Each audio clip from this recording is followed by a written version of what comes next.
मोजां मोननायानो जा नायनायानो जा उन्दै बैसोआव हाबा होयोब्ला बेयो आयेन बायदियै गनायजाथाव नङा। मानोना आयेन बायदियै हौवा हिन्जाव सानैनिबो बैसो थि खालामखानाय दंखायो।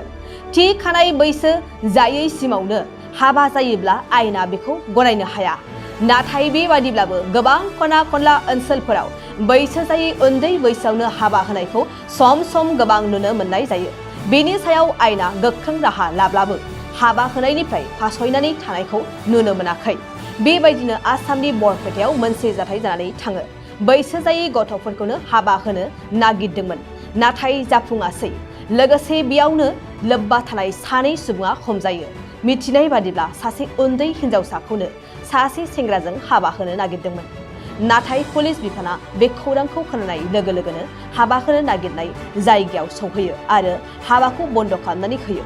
जाउनाव हिन्जावसाया आयेन बायदियै हाबा जानो समायाखै। पुलिसआ हौवा गोदान आरो बिनि बिफाखौ हमनाय जायो। पुलिसआ मिथिहोनाय बादिब्ला भिलेज डिफेन्स पार्टी (VDP) निफ्राय बे खौरांखौ मोननाय जादों। हमजानाय हौवा गोदाननि मुंखौ चाइबुर बादशाह आरो बिफानिखौ हुसेन आली होनानै मिथिहोनाय जादों। हमजानाय सुबुंफोरखौ दा प्रहिबिशन अफ चाइल्ड मैरिज एक्ट 2006 नि गेजेरजों केस रेजिस्टार खालामनाय जाबाय। बाइक अनसायगिरिफोरनि थाखाय मोनसे मोजां खौरां।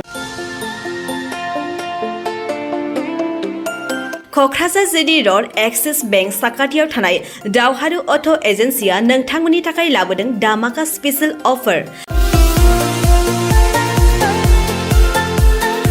खम बेसेनावनो नोंथांमोना बाजाजनि गुबुन गुबुन मडेलनि बाइक फाइनान्स खालामना नोंथांनि सिमांखौ जाफुंहोनो हागोन।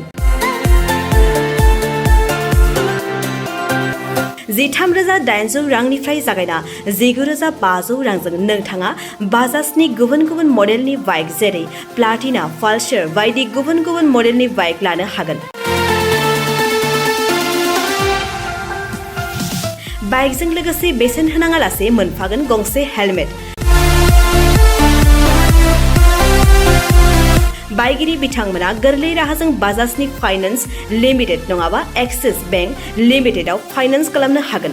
गोबांथार फोरमानलाइफोर गथायनो गोनांथि गैया। खालि फट' गांसे, पेन कार्ड, आधार कार्ड, भटार आइडि आरो सोलिबाय थानाय मोब्लिबनि बिल होयोब्लानो बे सुबिदाखौ लानो हागोन।